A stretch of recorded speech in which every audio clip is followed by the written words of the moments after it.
At Subway, start your day the flavorful way by adding new guacamole to your favorite breakfast sandwich. Perfectly made with a hint of jalapeno, our guacamole turns up the flavor to your breakfast. Try it today on a hot and toasty egg, white, and cheese. Subway, eat fresh. The BS Report is a free-flowing conversation that occasionally touches on mature subjects. The BS Report. The BS Report with Bill Simmons. Welcome to the BS Report. A chilly Monday here in Southern California. One of us is happy and one of us isn't. I'm very happy. It had a great weekend. I really enjoyed the weekend. It was the second best Patriots playoff non-Super Bowl win of my lifetime. Tom Brady gained the championship belt back in the Brady versus Manning rivalry, and the Patriots advanced to the AFC Championship game. On the flip side, the Cuz lost a devastating. No other word to call it, a devastating playoff game in Green Bay. He's in Texas right now. I'm surprised you've held up this well. How are you? I had to fly out here to commiserate with my fallen fans here. I woke up in Texas. We're actually here for the national championship game. But, I wanted to forget about the call and everything for a few hours. Then I woke up here and I realized, this is all anyone wants to talk about. So right back into it. Very, very sad. Very sad right now. It's too bad you don't have a big Snapchat presence. Snapchat's this thing that it's basically for people under 25 right now, although I'm sure that's going to change. But if you had a huge Snapchat audience, you could just send them all a text and say, I'll be at this corner at 12:30, and I'm ready to hug all the Cowboy fans. Just go and just hug one Cowboy fan at a time. They'd all show up. Oh, interesting. I could do that. You could still maybe do that on Twitter. Yeah, just give them a street location. All right. Let's talk about the call first. It was very much like the Tuck rule in that it was the right call, but it's a horrible rule. Do you agree with that? Yeah. Look, here's the thing. I listened to our podcast last week, and I come off as a raving lunatic, even more so than normal, defending the Cowboys against the Lions call and everything. So I really don't want to go too crazy on this because I'll tell you, because the Cowboys don't necessarily win the game if they score there, Rodgers is going up against a prevent Rod Marinelli defense, and I'm confident he takes them down and probably kicks the field goal, which, depending if the Cowboys at the 2-point conversion, either wins the game or ties it or scores. So I'm realistic when it comes to that. But here's the thing about the call. There's a lot of wrong things about football. There's the domestic violence issue. There's the concussion problem. There's going to be a big steroid issue coming up. And so the one thing you shouldn't take away from the fan, purely from the fan's perspective, is the interesting, exciting play. Like, don't take that away from the fan. So I think the league needs to move backwards, work backwards from here and say, like, all right, this is a Dez catch. What do we have to write? How do we have to make the rule so that that's a catch? Like, work backwards from there. Like, you could take 30 drunken steps with the ball and get shoved in the back and really take like 10 or 12 more steps and then fall forward. And if the tip of the ball hits the ground, it's an incomplete pass. It's outrageous. And meanwhile, like, a guy gets 2 feet barely in bounds and possesses the ball for a tenth of a second and it's a catch. Like, it doesn't jive. There needs to be a common rule there. And like, we want to talk about going through the process and making a football move and natural motions, or do we want to reward an athletic catch like that? Like, what do we want to do? We want to root for red flags or great catches, right? So I guess the reason they have that rule, this is a guess, is that if it's just, it always used to be in my head when I was growing up that it was if you held the ball for 2 steps, then it was a fumble after that. Mm-hmm. So maybe they don't want as many fumbles or whatever, but the part that bothered me with the Dez thing was, and the reason I actually thought you could have made a case it shouldn't have been overturned, he caught it, he took the 2 steps, he saw the goal line, he kind of lunged for it for a second, and then realized he wasn't going to make it. Yeah. I feel like anything around the goal line where even the guy is hinting that he's going to try to stretch out for it should be looked at a tiny bit differently. Yeah, Does that make sense? Yes. When we talked about this a few weeks ago with the pylon rule, it's like everything down there is way too strict. Like, you slam the ball down on a pylon and it jars loose and you lose the ball. You get all the way down to the quarter-inch line. It's too much. It's not in the spirit of the game. It's not good. The best way to describe the Dez catch, he made an unbelievable catch. He took 2 steps. He turned. He took his 3rd step and was thinking about lunging for the goal line and stopped as he was lunging for it because he realized he wasn't going to make it. The ball dislodged a tiny bit, but he never really lost it. And that was it. I mean, it was a catch. Fair. I think he caught the football. Yeah. And the fact that they're saying that wasn't a catch means like we might be looking at this stuff a little too closely at this point. Definitely. And let's go by what 99% of those in sports bars yesterday thought. Did they all look at each other in silence and say, well, this needs to be reviewed because he clearly dropped? No, it's like, oh, my God, that is a great catch.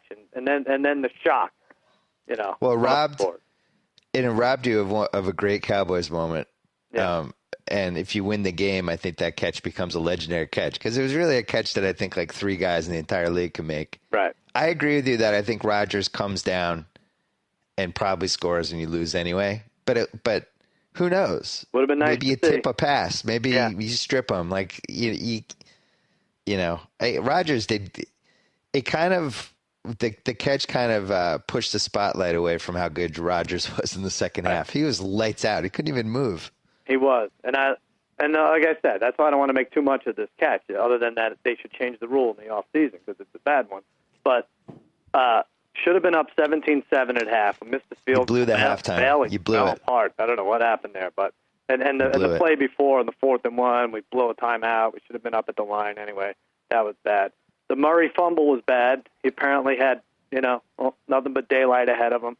Yeah. And the fact that like Rod Marinell really played prevent defense the 3rd and 4th quarter. Like I understand the plan going into the game. You have all these receivers to cover and stuff. Everyone can get open on this 5-yard slant. But once you see Rodgers is not mobile at all, you have to get in there. You have to split Skandrick 3 times a game. You do that against a mobile quarterback and not doing anything. Just let him pick everyone apart. It was bad. I hated it, and I thought you got outcoached.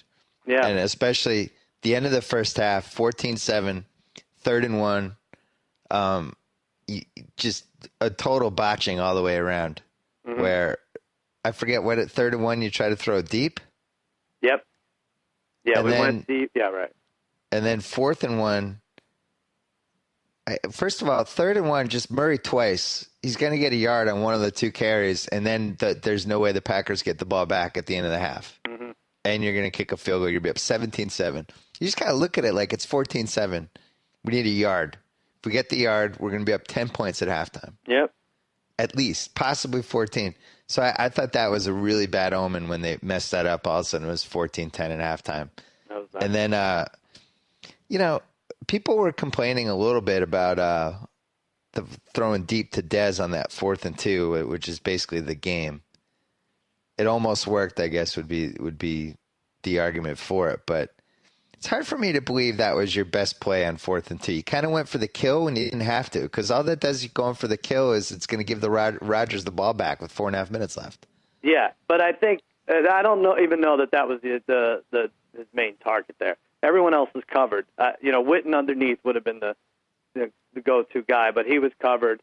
Williams was covered after I watched the replay a bunch. I don't think I would have been bummed if they ran there and it was close and it was stuffed or just short or something. But he thinks he could trust Dez, and you throw it up like that more times than not. It's going to be a pass interference or a catch. Not what we saw there. Not the new NFL where you have to catch the ball, you have to bring it home, you have to put it on your mantle, you have to go get it appraised, you have to take it through college, and then you have to put it through therapy, and then you show the referee. If you still have it 12 years later, they grant you a reception. Yeah. Flacco made a similar decision on Saturday. Yeah. That was an irrational confidence. I'm Joe Flacco, and it's the playoffs, and I don't care if there's 2 guys on Torrey Smith right now, and that I don't totally need to make this throw at this point of the game. That was the pick. I'm Joe Flacco, and I'm going to make this play. Yeah. And that was a mistake. I respect Joe Flacco. I thought he was great in that game, but the first interception wasn't his fault.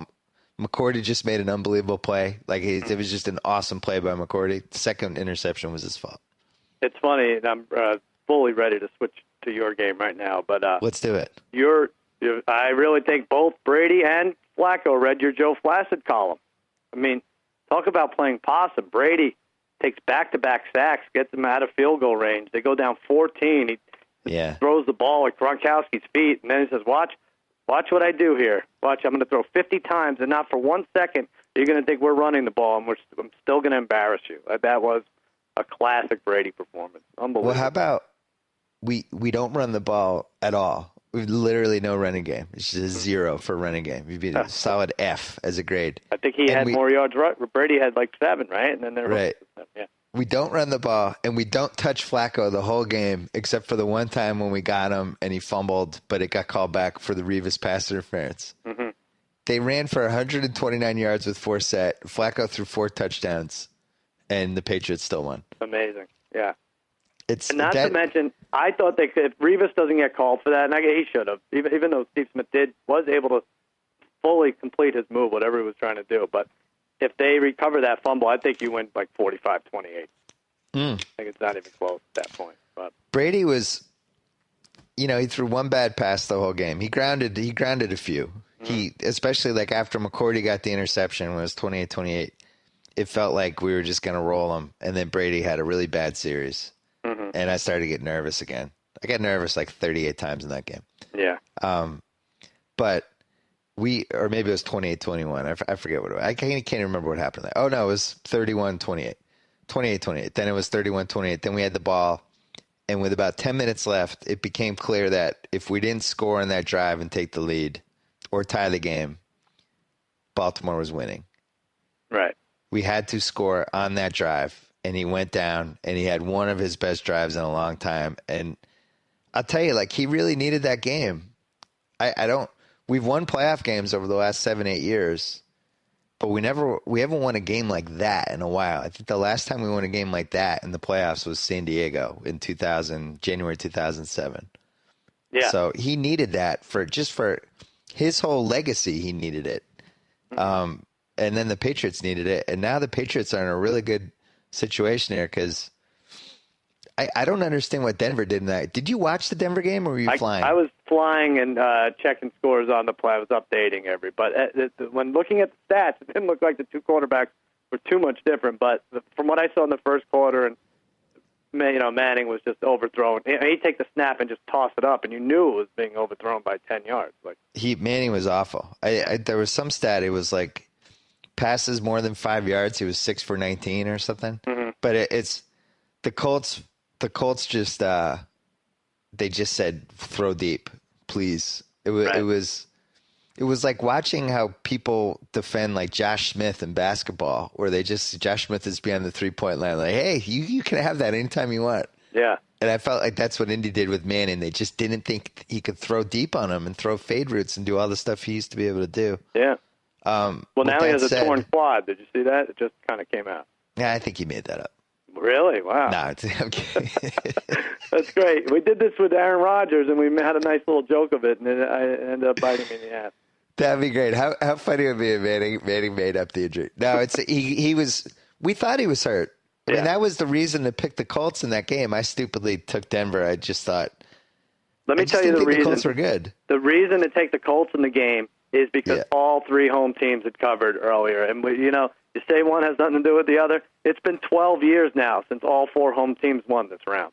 12 years. Had that, but you texted me in the morning and you were like, everybody loves the Cowboys, and the Broncos line just moved a 1.5. Broncos went from 7 to 9.5 by kickoff. 2.5 points. Yeah, that's not good. Yeah. You know why it's not good? Because people always lose at gambling. That's why there's Gamblers Anonymous, and that's why there's a ton of casinos. Yeah, right. But I thought Denver coached a terrible game.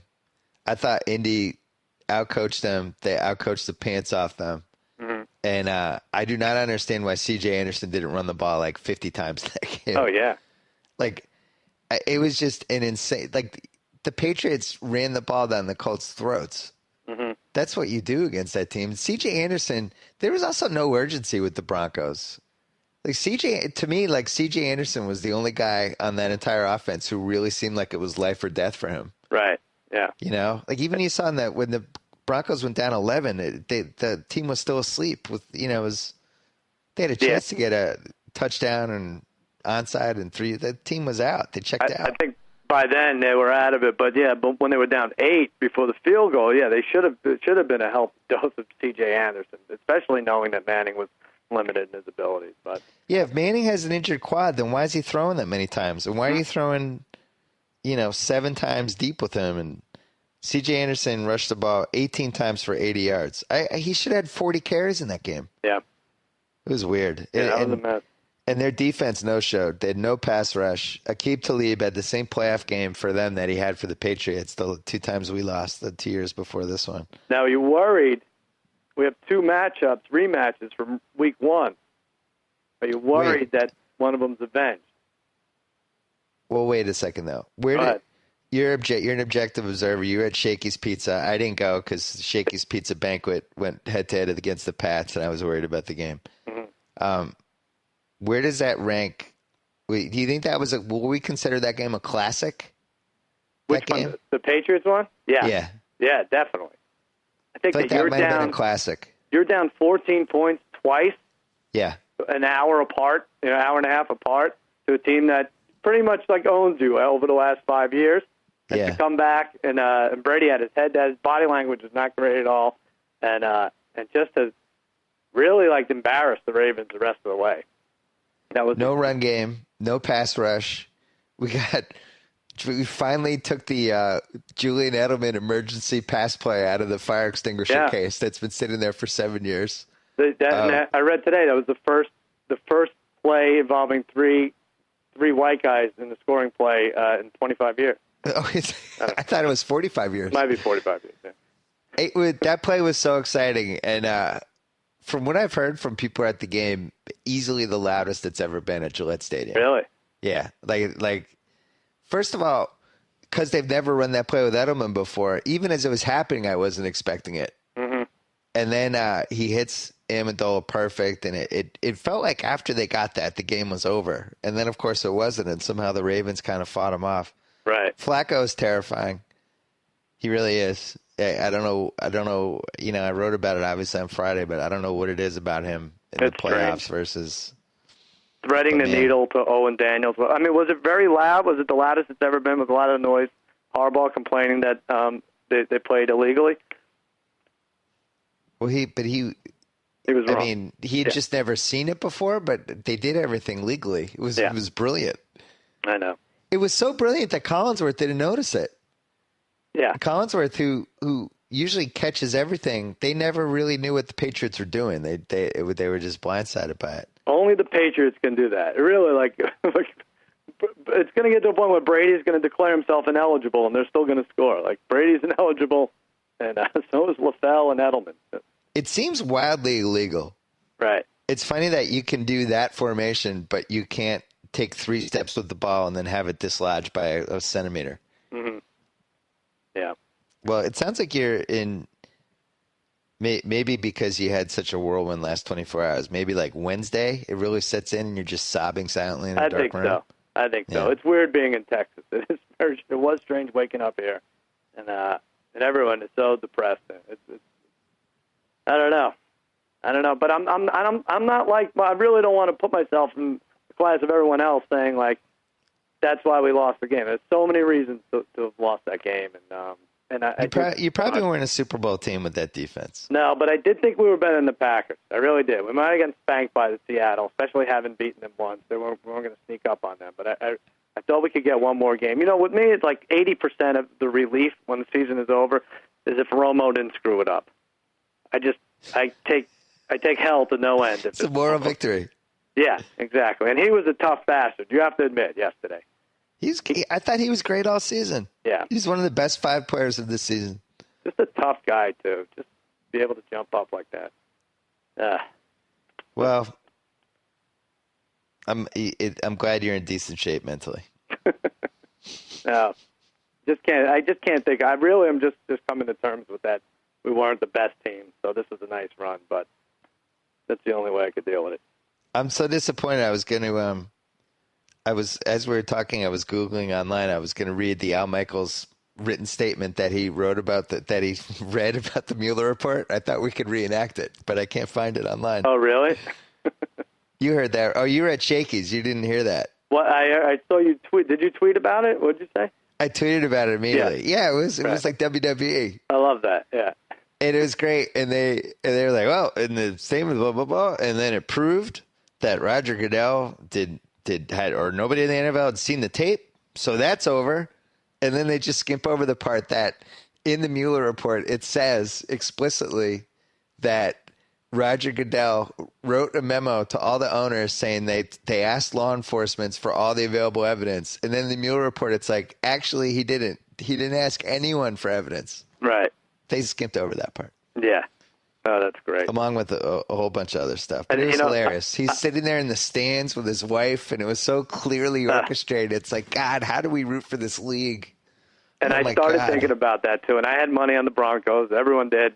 And I said, you know what? I hope the Broncos lose here. I really do. I don't care. I don't want Roger Goodell to get – what a dream Final Four that would be. You know, whoever came out of the Packers – Cowboys against Seattle, and then he gets Brady and Manning again. Like doesn't seem like it should work out for him this year. I gotta say, it would have been more fun. Apologies, Packer fans. Earmuffs. Packer fans, earmuffs. Put your earmuffs on for a second. It would have been more fun if it was Cowboys Seahawks for me, just as a football fan. Yeah, I feel like, and I'm probably underrating Rodgers, who was brilliant in the second half. But man, I find it hard to believe they can go in there with Rodgers on one leg. And with a mediocre defense that you should have, and if you played that team 10 times yesterday, I think you scored 30 points in 8 of the 10 times.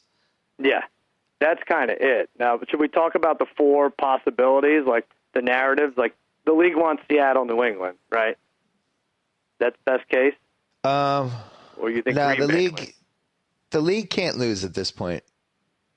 Yeah. Because even if Indy makes it, then you get 2 weeks of Andrew Luck and you get to coronate him. Like Luck versus Russell Wilson is great.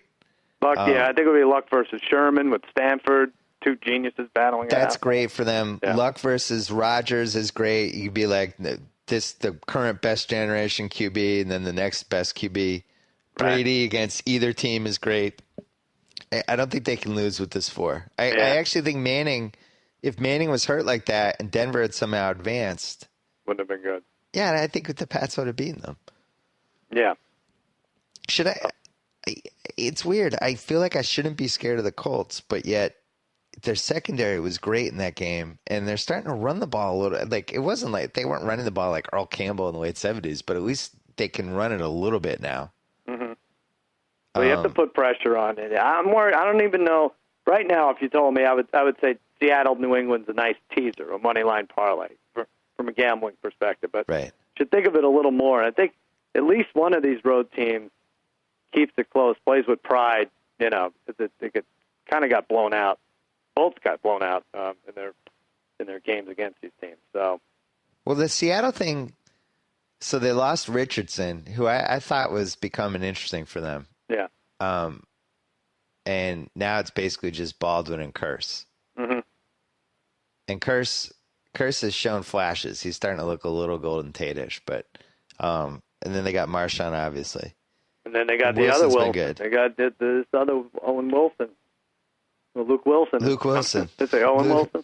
Luke or Owen Wilson. Sorry, I just saw Inherent Vice. But yeah. I don't love Eddie Lacy, and I think that's how you have to beat the Seahawks team. You could even see the pieces of it for Carolina in the first half. Like they were running the ball really well with Stewart and Cam, and there were plays, and that was a closer kind of game than it felt like for a while. Yeah. And if Lacy could do basically a better version of Eddie Lacy, I'd feel really good about the Packers in this game. Yeah, but I don't know if he's that good. Were you scared of Eddie Lacy yesterday? You kind of have a half to beat them, Seattle, because they shut you down in the second half. I mean, they give up nothing in the second half. They really do. You can't fall behind. We be honest. Like, all right, you just rooted against the Packers. Every time they handed off to Eddie Lacy, you were relieved. Yeah, sure, definitely. So he had a few. He broke a few, but I thought he was going to get stuff behind the line of scrimmage most of the time. He's just not intimidating. Yeah, and like it's the same thing with the Colts. Every time they hand off to Boom Herron, I'm going to be excited. Sure. Please keep giving him the ball. He's doing nothing, and he'll probably fumble. You have to pressure these quarterbacks. That's the thing. I mean, even the Patriots didn't pressure Flacco in the beginning, and that's why they were down early, and same with why the Cowboys blew it to Rodgers. You can't just let these guys sit back and pick you apart. Well, and also they're going to come after Rodgers. This Cam Chancellor's out of his mind, Mm-hmm. and it's got with him and Sherman and Thomas. Like Jesus, I just feel and they have a great crowd, and Wilson's been playing really smart, really good football for a couple months now. Mm-hmm. Yeah, he doesn't screw up. So we picked this game. We sent each other the lines. Yeah, you were really high. I was surprised. Well, I said Seattle, Green Bay. I said Seattle would be favored by 8. What did I say, 4? You said 4. I was really surprised, and it is 7.5. Oh. I don't understand that. Well, they just don't lose. I know, but I thought the Packers were a public team. So Carolina got to almost 13. It was 12.5, right? So Right. You have to put it between at least 5 and 12. I think 7's about right. 7.5. I did the Seahawks by 18. Seahawks will win by 18 to 21 points bet for that game. Oh no! Wait a minute. Yeah. I can't think. Did it work? It didn't work. It was 31-10 after the Chancellor interception with like 5 minutes left, and then Oh, Cam Newton right. drove down for the garbage time TD. It was like 12-1 odds or something. I forget what 8-1 or 12-1 or 15-1. It was high. Right. And yeah, so yet another reason why nobody should ever do those bets. But yeah, or I felt like they were going to pull away. The difference with the Packers is even if the Seahawks go up by 10 or 14 or whatever, like Rodgers is going to be able to come down and get the cheap touchdown. Mm-hmm. Interesting. I don't know. That line seems high to me. I think that settles in the 5.5, 6 range. All right. I don't know. You don't agree, huh? Well, they beat him in the beginning of the year, and Chancellor and Wagner were injured. I mean, it was the best defense we've seen out of them, and they beat him by almost 3 scores, right?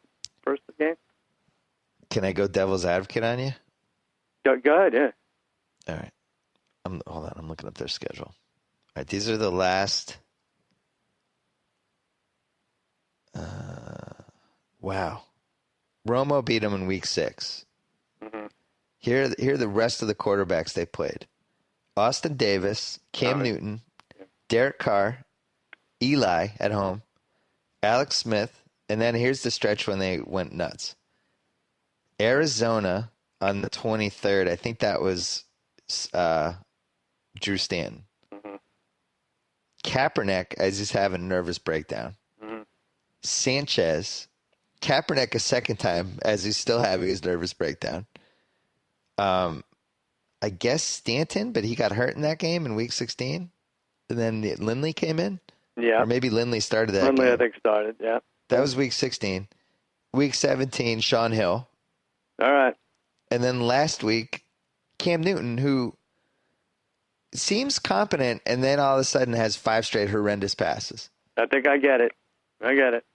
I'm just saying Rodgers is easily the best quarterback they've played in 3 months. Mm-hmm.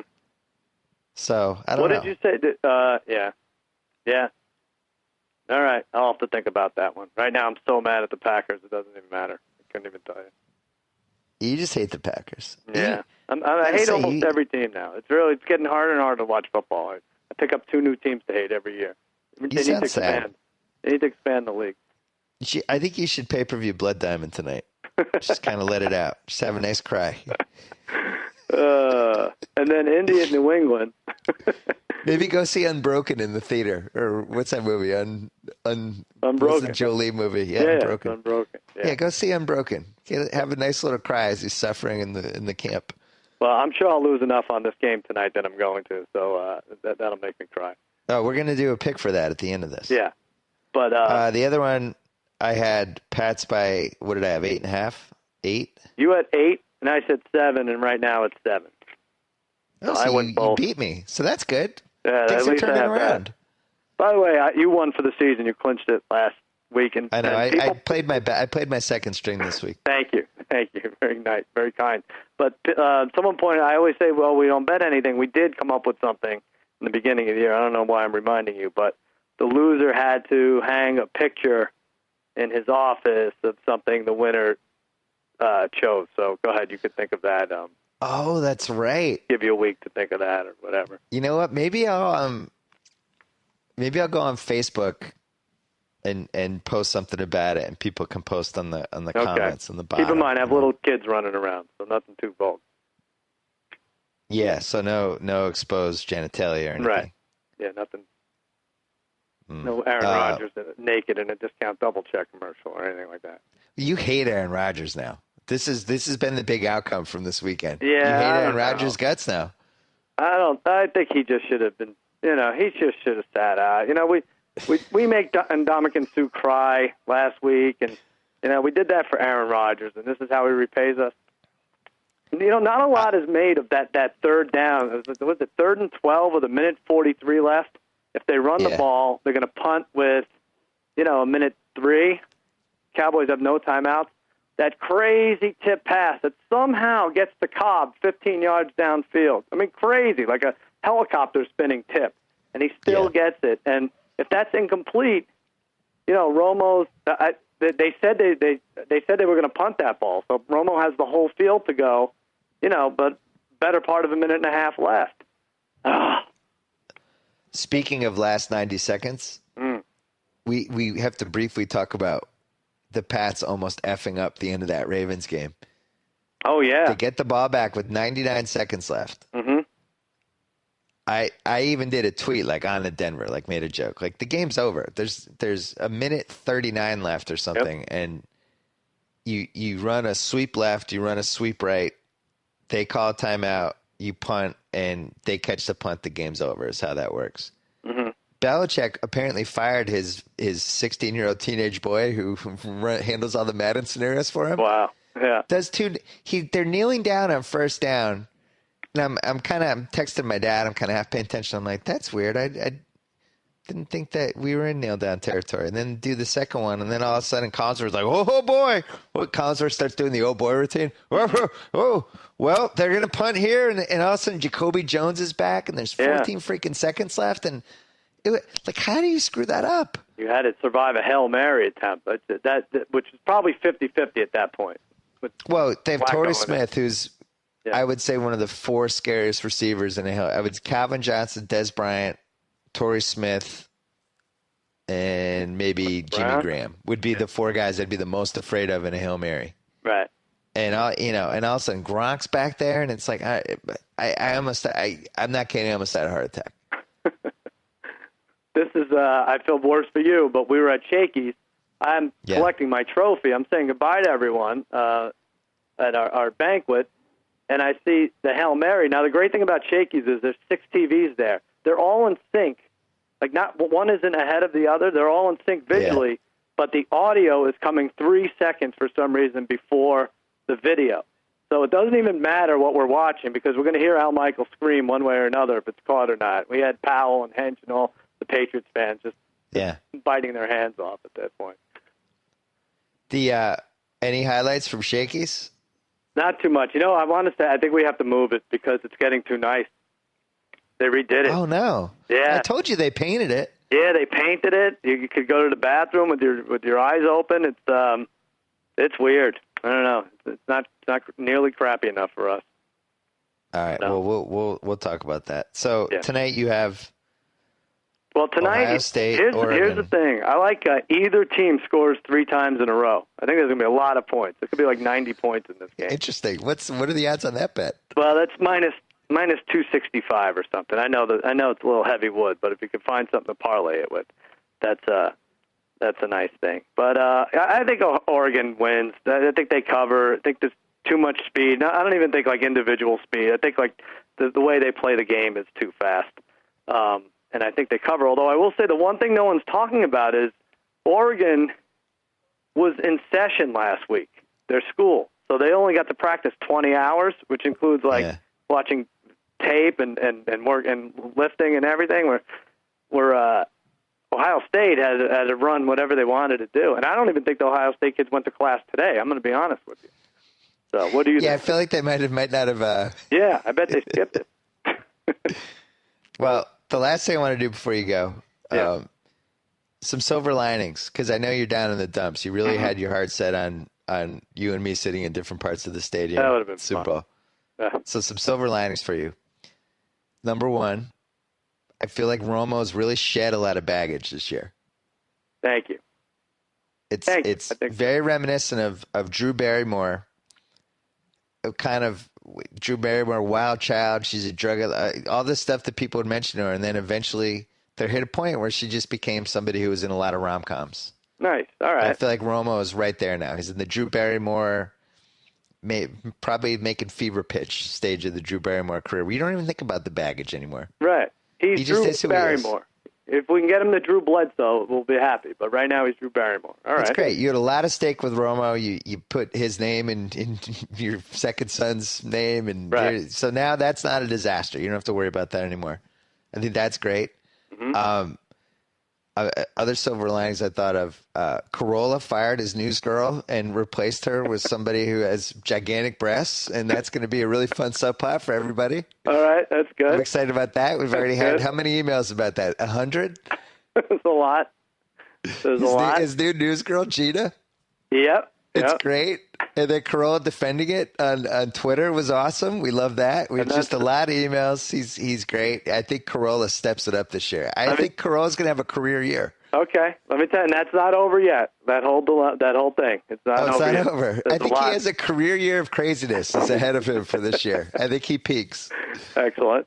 Let's see what else. You have the Late Night Wars is coming. That's going to be great. It's like you're going in a battle. Colbert's going to CBS. Like, this is going to be awesome. Oh, that's not stressful at all. Yeah, you're right. That is a silver lining. Or a It'll be black fun. cloud. No, it's going to take your mind off stuff. Oh, I got you. I see. All That'll right, be yeah. good. Right. All right. We get another war. Late night war. You go to the mattresses. But I'm here with Baby Doll, and I said Yeah. it's nuts, obviously, our agent who represents Stephen Colbert and Yeah. Jimmy. And I said, you and, I can't even, I want to say Dick Ebersol. Who's the NBC guy?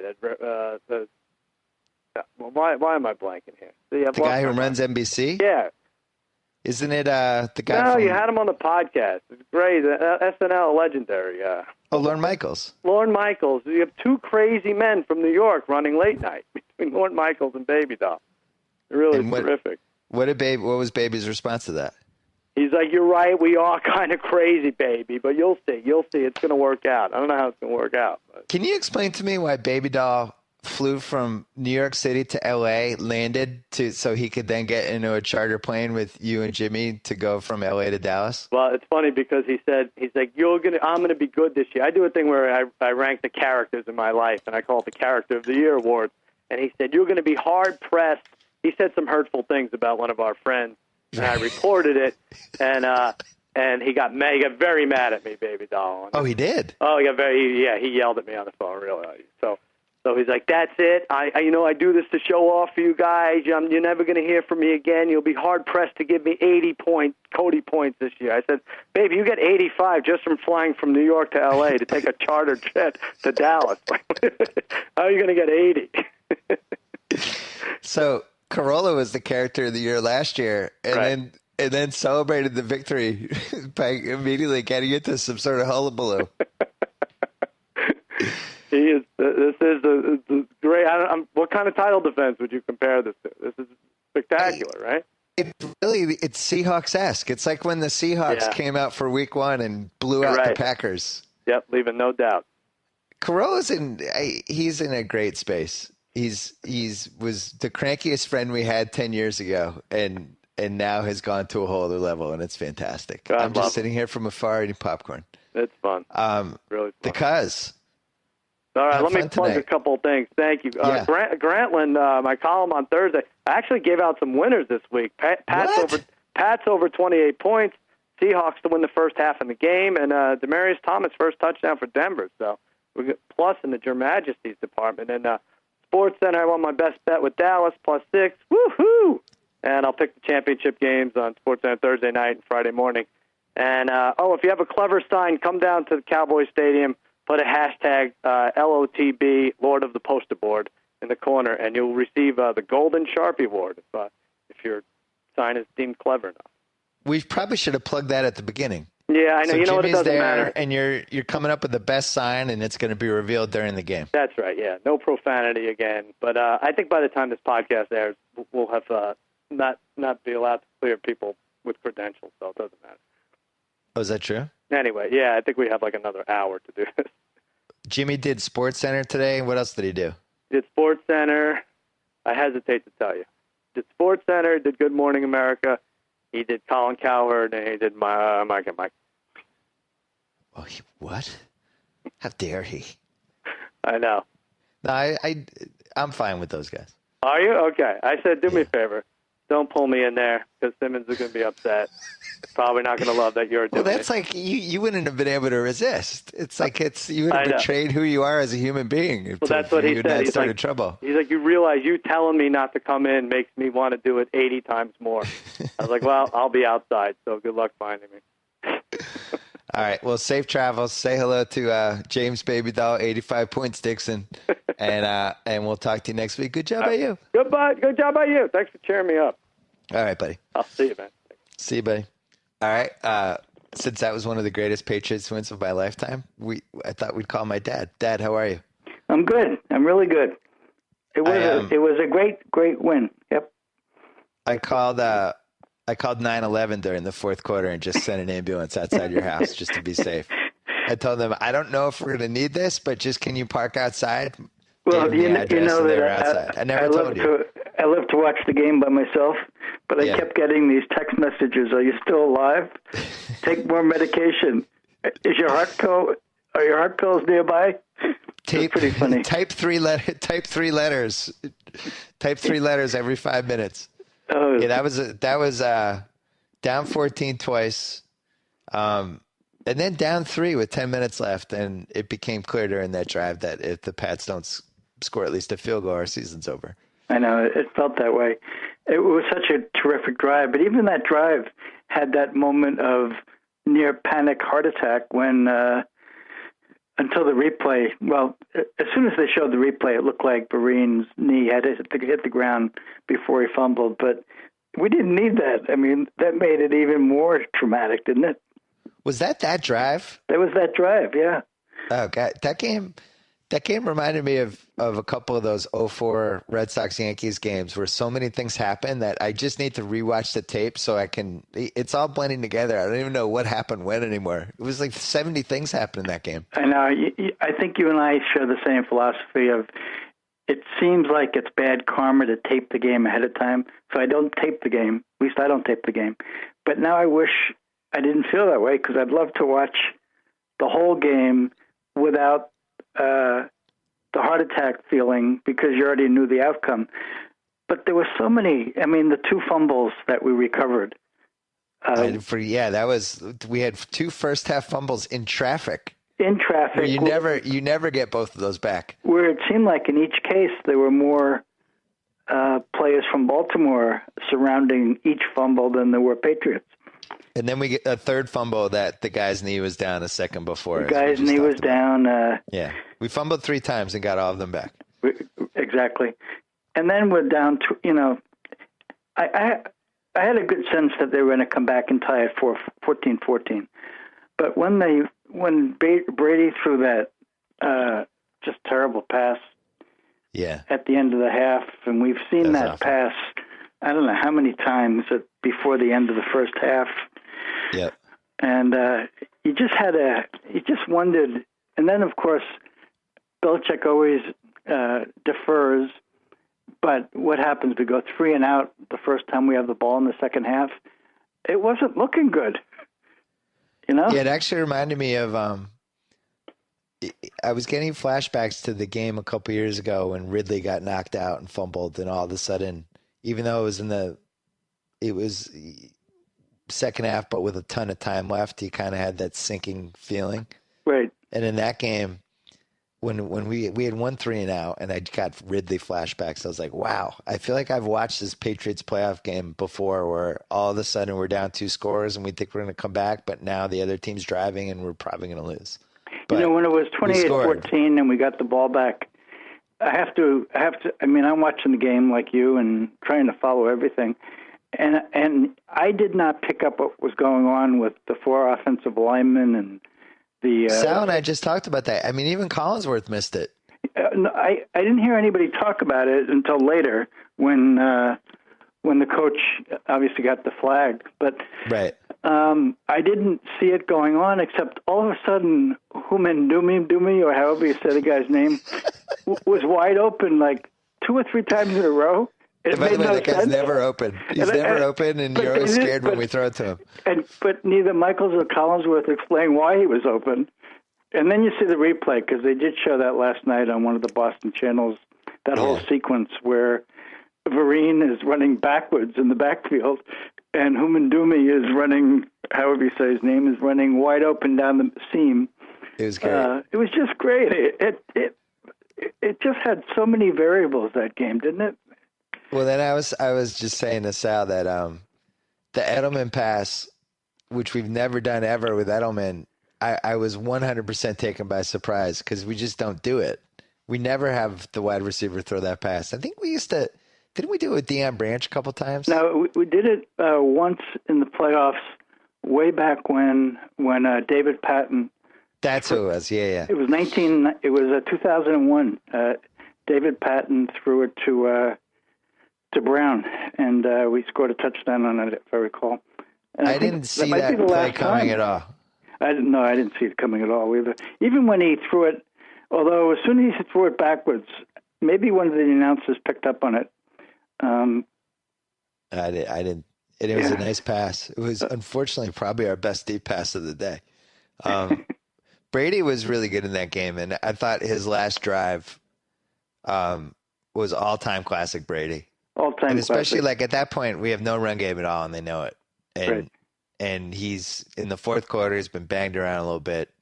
He's on pace to throw, 45, 50 passes, and we'd kind of thrown every trick at them at that point. Did you must have realized, or maybe you read it in the second half, we didn't hand off to a running back a single time. We ran the ball 4 times. Every time Brady had the ball, the sneak for the first down. Yeah. Brady took the knee 3 times, and that was the extent of our running game. Don't you feel like?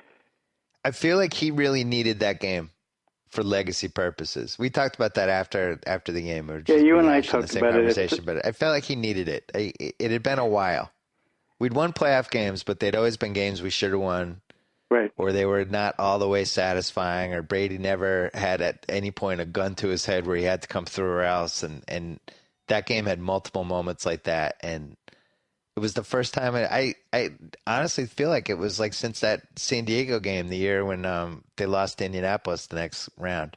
Right. But when we won in San Diego with basically nobody, it was like Rashae Caldwell and Troy Brown playing D-back, all that stuff. Like, that was the last time I remember Brady just pulling a game out of his ass. Yeah, like I think you're probably right. One nice thing about the not just that drive, obviously, but also the whole game.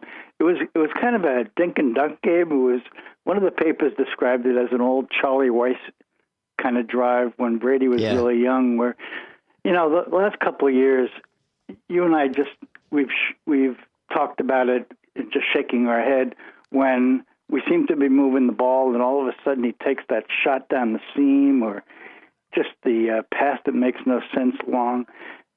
This whole drive. Well, and in the Super Bowl Giants game, which we're driving for the Super Bowl clinching touchdown, just misses Welker by a little too much, and there was always like that one play where it just kind of flipped.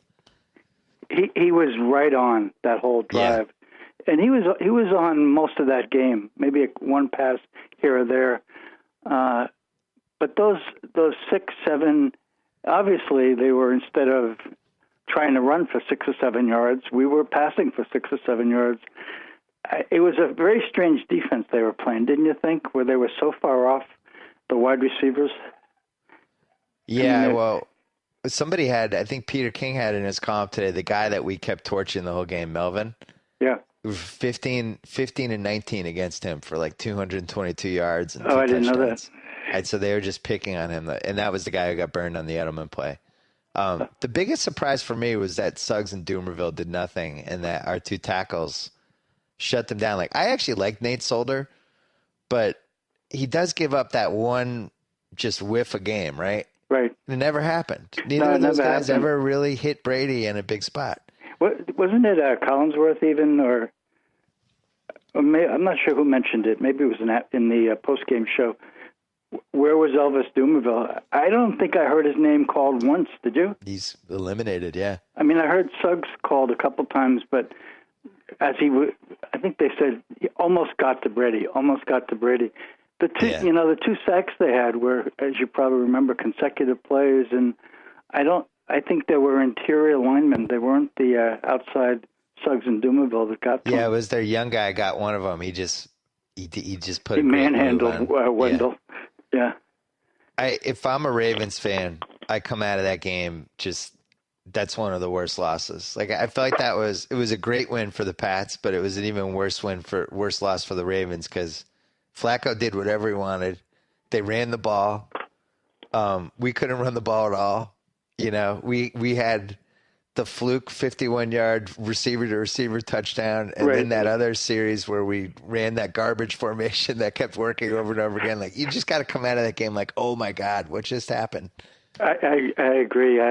Even I think the coaching staff is feeling that way. Every player on that team is feeling that way. Like, what happened? We won that game, didn't we?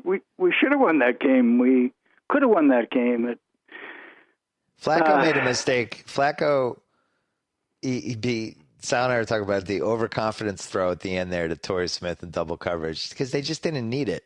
No, they didn't need it. They were marching slowly down the field. They had a lot of time left.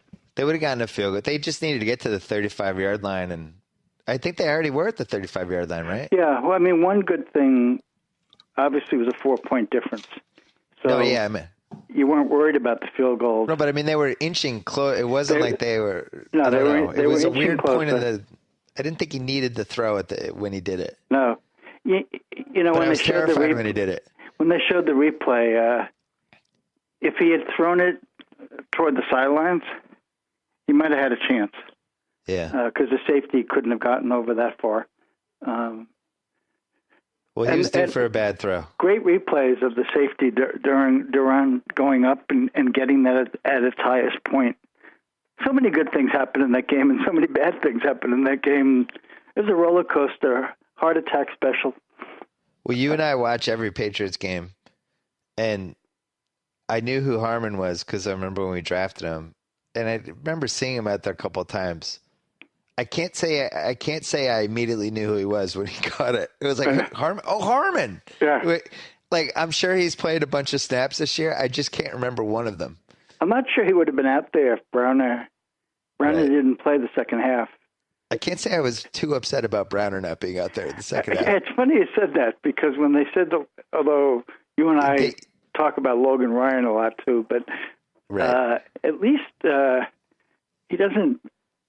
You're worried about that Browner penalty at the worst possible moment, so wouldn't have to worry about that. He got it out of the way in the first half. Yeah, he got it in the first half. Strange game by Revis, but you have games like that. Well, when we screwed up the clock at the end and it led to the Ravens having a Hail Mary, that's when I really almost had a stroke. I couldn't believe it. I mean, we talked about it after the game. You at least on the first down and second down, even if you're Brady, you run around the backfield a little bit. I mean, you don't have to take the knee. Use 3 or 4 seconds each sweep time. Left, sweep right. You get Jonas Gray, sweep left, sweep right. No, Jonas Gray wasn't active for the game. Oh, you don't get Jonas Gray. No, you get somebody who doesn't fumble. Sweep left, sweep right. Poor Jonas Gray. Do we dust off Jonas this week? Do we take him out of the garage? Well, I mean, I thought it was a strange decision when I heard about it that they deactivated him for the game yesterday, but obviously now you know why. They had no intention of running yesterday. Well, if they had any intention, it went by the wayside when they got behind. Yeah. But we weren't going to run on that team. That team had such a stout defensive line. But what about next week? we chatted a little bit last night about who do we want to win that Denver-Indy game. You didn't want Denver to win. Well, now I just read on ESPN that Manning has a torn quad. So now you retroactively want Denver to win. Oh, Go back I want in time Denver and to tell win. yourself. I want to change my rooting. Maybe it will make a difference. Maybe Denver will win it at the end of the game. But that's what I was saying to you on the phone But yesterday. you didn't know his quad was torn.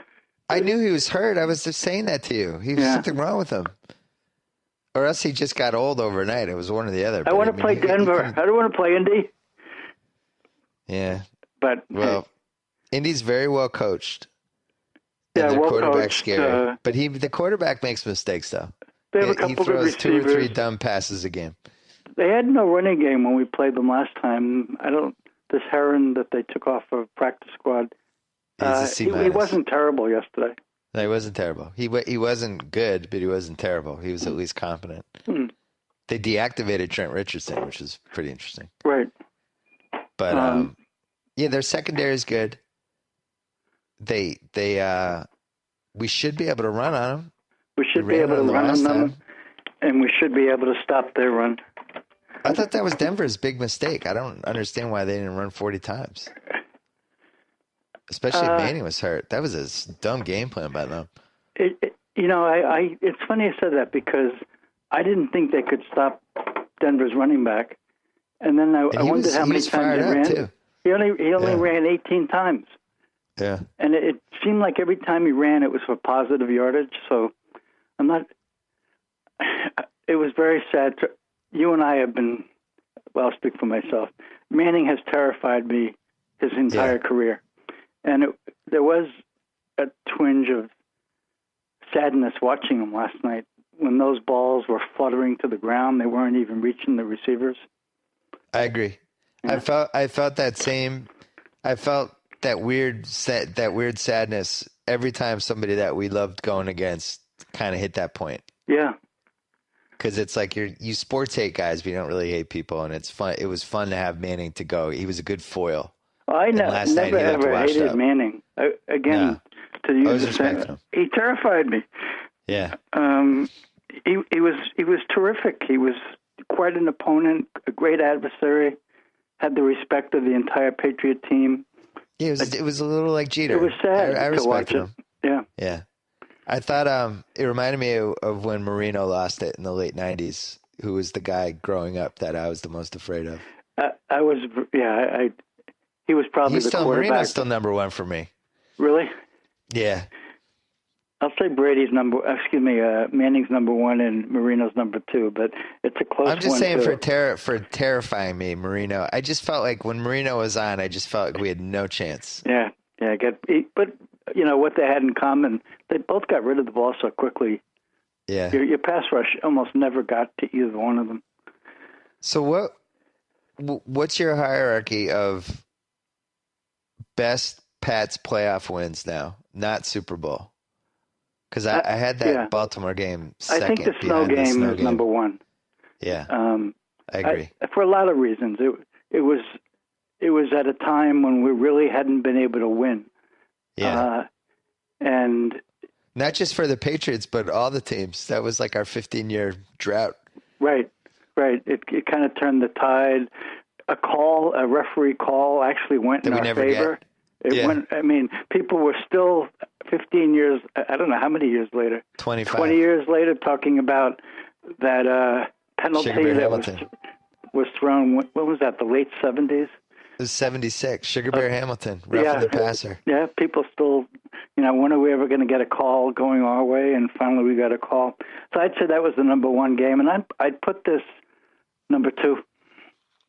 How about you? Yeah, so I threw it out there on Twitter, and I actually checked my Twitter replies for once, and some people were mentioning the 06 Chargers game was up there too. I think this Ravens game was a more exciting game than the Chargers game, but that Chargers game was pretty great too because remember the Chargers were favored by like 6, and Tomlinson was talking all kinds of crap. Oh, yeah. People were saying the Patriots were done, and we had nobody, and we just kind of went in there and outthought them. It was like a classic Belichick win. So that was up there for me. That's up there. It's hard to think back 9 years ago, but yeah. Well, then the other great one was winning in Pittsburgh, but that game wasn't that close. Like we pretty much in 0-1 when the Cordell Stewart, when Troy Brown was just great. I think he had a punt return and like a kick block, and he was just all over the place. But we knew we were going to win that game in like the third quarter. Then the other good one, remember that there was a Manning game when it was snowing out, and I think they were favored or the line was even, and we just like the Pats defense just manhandled the Colts. Right. That was a good one. Certainly then we'll put it top 5 all time. I think it's second. When you think about all the stuff that happened. Yeah, for me it's second. Also, I think the Edelman to Amendola play is kind of an iconic Belichick era play. It came at the perfect time, and we really needed it. Yeah, I don't know who called it, whether it was Belichick or McDaniel, but the timing couldn't have been more perfect. So many times we've watched the Pats over the years, and you always felt like they were playing it straight. Just going vanilla and not pulling out everything they could and not throwing the kitchen sink. And I thought that Ravens game was a total kitchen sink game. I think they were really worried about I think they knew they weren't going to be able to run the ball. Right. And they knew they were needed like at least a B+ and possibly even an A- from Brady. And I think they knew they were going to have trouble stopping the pass game. And I think they went into it thinking, we need like 2 major wrinkles here. Like we need to come up with we actually need to swing the game with a couple of plays we've never done in our lives. I think if they had the lead, they would have saved both of those situation plays for maybe a future situation that called for it. But they interviewed a couple of Baltimore players after the game, and one player was rather bitter, saying that they couldn't beat us straight up. They had to go to the gadget. Ridiculous. I mean, well, there's some sense of truth to that. We were desperate. They were great plays, but if we haven't seen that halfback option play in 14 years, we were desperate. But what a great time to use it. Well, that's definitely our best rival now, especially I think Manning's going to retire. It's not just Manning. They were just saying on one of the channels that I think they have 6, 7, or 8 free agents. And, they have to gut their team. And, we knew with all the money they were spending on free agency that they were managing the cap differently than the Patriots. Yeah. Well, now they're going to pay the piper. They really went for the Super Bowl this year. It's reminding me, it's a different situation because the cap is so much different in the NFL, but the Manning era in Denver reminds me of when we had KG in Boston, and we knew it was 3 years. Right. We knew there was a window. We stretched the rule. 3 years, hoping to get to 5 if you got lucky, but you knew it was a 3-year run, and then anything after that, you have your, and we won in 08. The 09 team was better. KG got hurt. 2010, I still don't know how we didn't win. Right. And then 11, Rondo goes down. And 2012, we get lucky, but LeBron just puts on a Superman cape, and then the era's over, and that's it. And now the Celtics are where they are, but I think Denver's at that point now. Well, I guess if he does retire, the one benefit Denver will receive is some cap relief, because I think he's going to count, I think, $19 million against the cap next year. But on the other hand, they built their team around Manning. Yeah. And you have both Thomases, I think, are free agents. I don't know about Walker as well. Or maybe use the Manning money to re-sign all those guys, then you go pay Brian Hoyer. Good luck with that one. Yeah, good luck with that one. I mean, it will be a different team. They reading the preseason forecast, this Denver team was built to win the Super Bowl.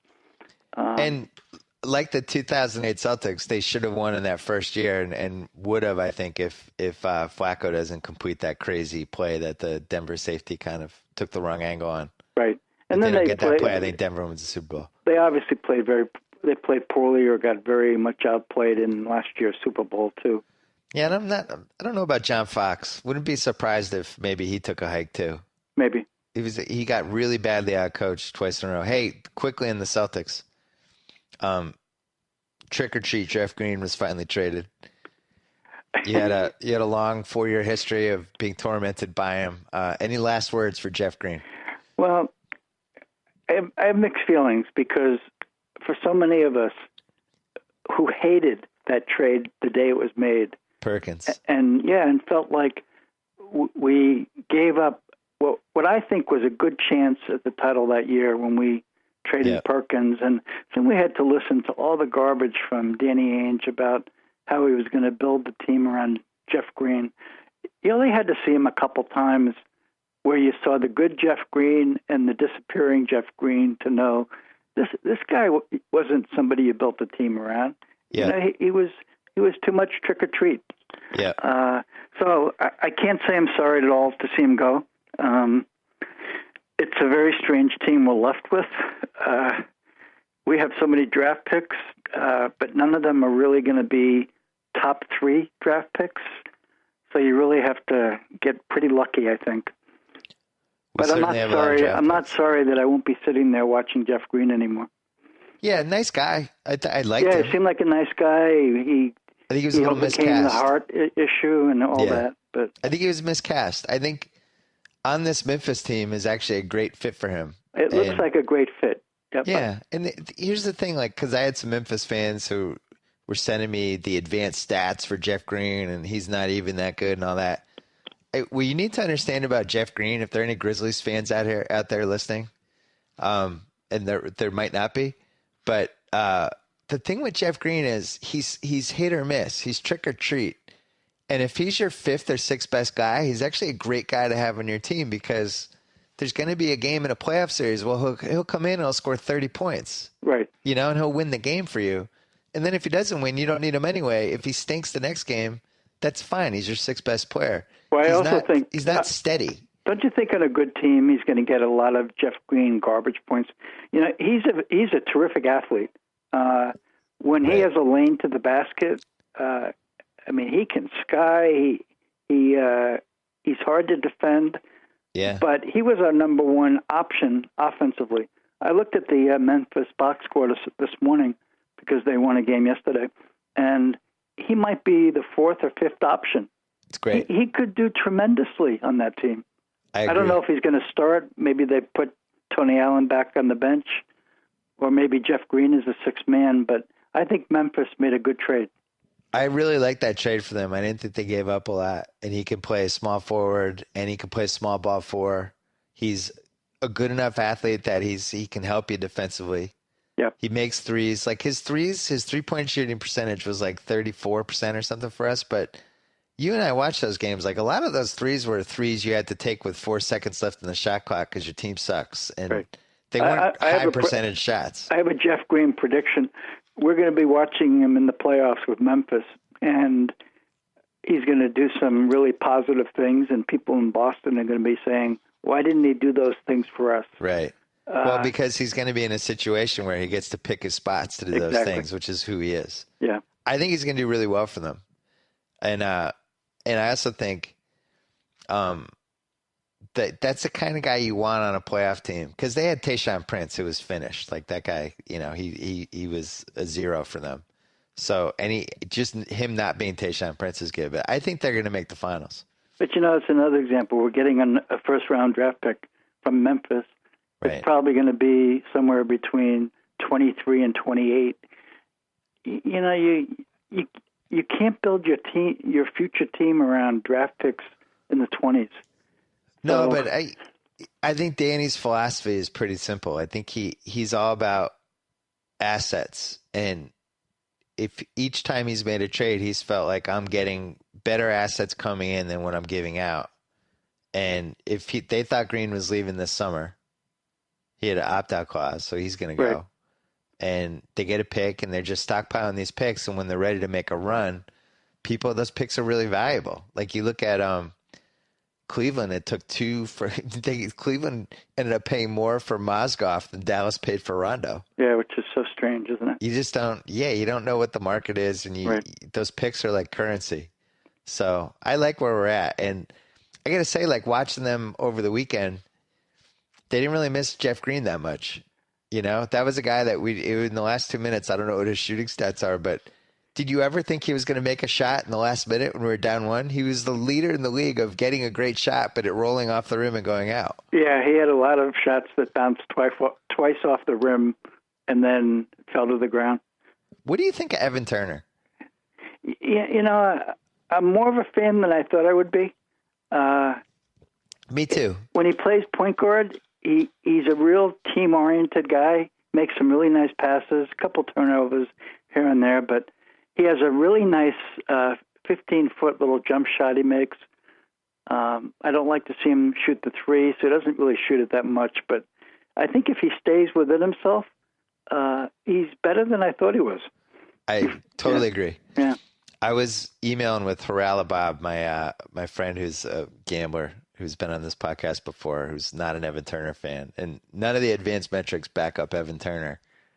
But watching him, just watching the games, I do think he's one of those guys that when he has the ball, he needs the ball. He needs to always have the ball. And when he's like used as the point guard / distributor, he kind of does become a team guy. I don't think he's somebody who should be in the corner.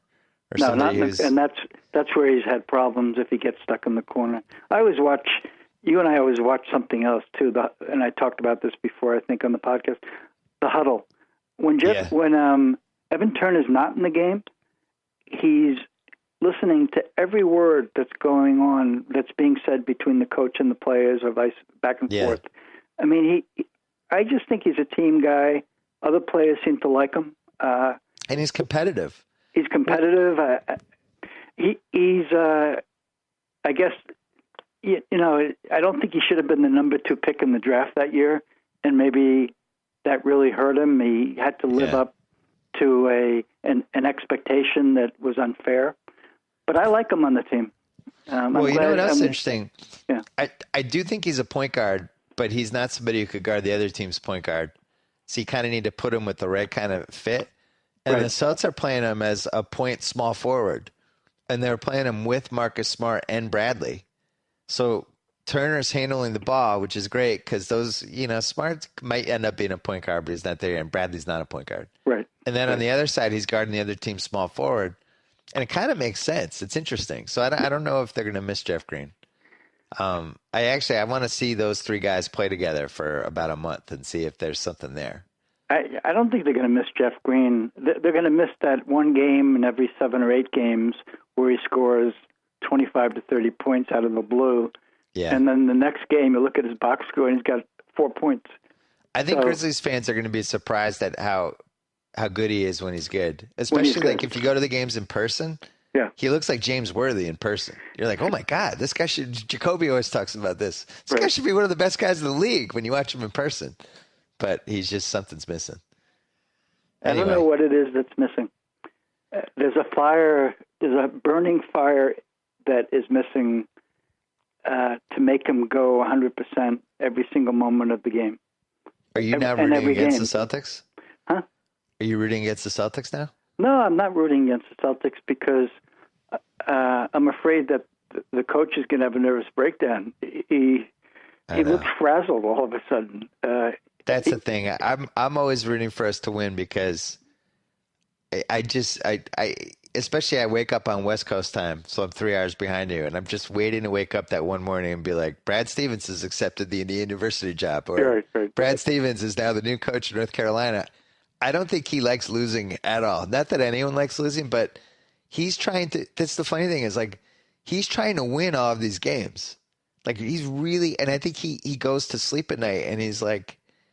And he's thinking to himself like, oh, man, I shouldn't have diagrammed that play for Marcus. I should have gone to Avery. You know, like I think that's how he's wired. I agree with you. And as we've watched every year, the ping pong balls, you know, it's such a crapshoot.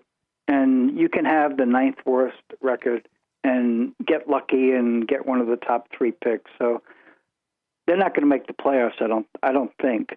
They're going to be in the lottery again. I'd like to see them try to win every game.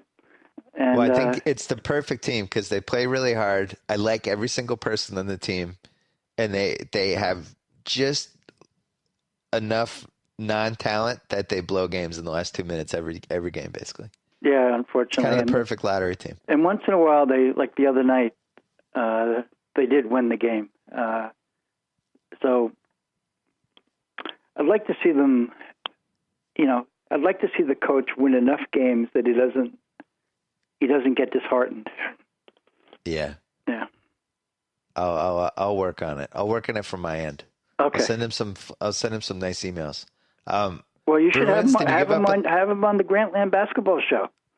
I'm dying to have him on the Grantland show. I don't think he wants to really do a lot of press when the team's losing 80% of their games, though. Well, that's a good point. Did you give up on the Bruins season? Are you looking forward to watching Doc Rivers' son play for your hometown team? It's fantastic. It's scripted somewhere. It's not. I don't think it's great for anybody involved. I don't think it's great for anyone, but it's going to happen. He's going to be your sixth man coming off the bench, and your team is very erratic. You're. Can I ask you something? Be honest. Would you rather see Austin Rivers play these minutes for the Celtics or Phil Pressey? Yeah, Austin Rivers. I don't understand. Why aren't we just keeping Austin Rivers? Well, I guess he's a free agent. He's unrestricted, okay, right? Let's take a look at him. He's 22. He was supposed to be the number one pick in the draft 4 years ago. Yeah. There's been no talk of keeping him on the team. It seems like they've already had a deal in place. Well, it's funny because, there's both sides will deny it to the death, but there's still a lot of bitterness about how Doc left from both sides. They've all taken the high road. Right. But it is funny now that they're kind of in control of his son's future. Well, it's this little tiny nipple twist. A little bit. But, 2 years ago, he was the 10th pick in the entire draft. Yeah. And now we're looking to get a second-round pick for him. It's kind of weird. Do you want to talk at all about the fact that we took Juwan Johnson over Jimmy Butler or no? I will say that, and I'm pretty sure I called you when I got home that night. When I went to Juwan Johnson to his first game as a Celtic. Yeah, you called me and you wrote him off. I might have texted you like 5 minutes into the game when he got onto the floor. There was nothing there. I don't, and maybe that is my segue to my final point. Yeah. That's the thing that worries me about Danny Ainge and having all these draft picks. We've made some terrible choices.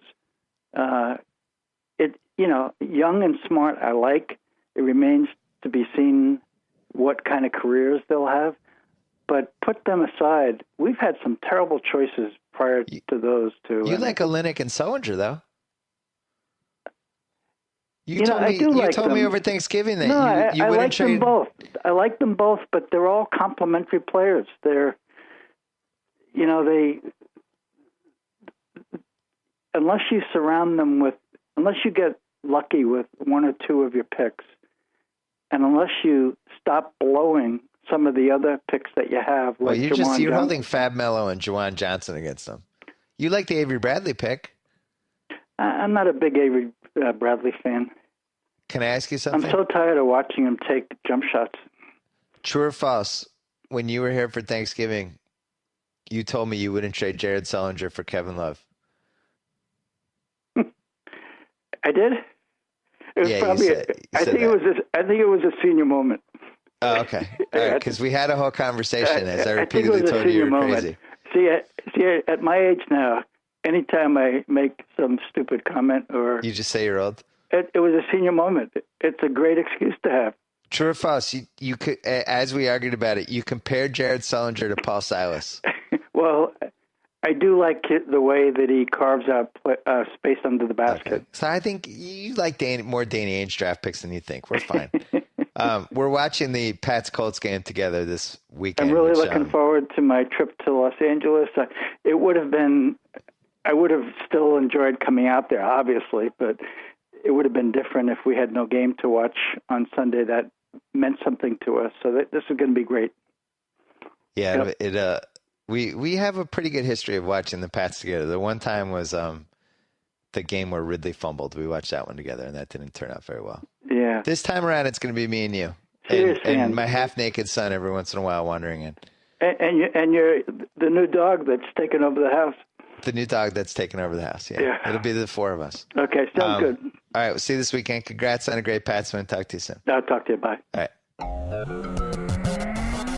Target percent off. Whoa. Thank you for downloading the BS Report with Bill Simmons. Too much fun. Check out more podcasts at the iTunes Music Store or at Podcenter at ESPNradio.com. Peace out. Hey, what you got there, Golick? The new Subway Chipotle chicken melt with guacamole. Man, that looks good. Yeah, this new guac is really bringing the flavor. Got one for me too, right? Well, yes and no. Mostly no. Well, really, all no. Try the irresistible new Subway Chipotle chicken melt with guacamole, juicy grilled chicken strips with Monterey cheddar, Chipotle Southwest sauce, and new guacamole made from ripe Hass avocados with just a hint of jalapeno. Subway, eat fresh.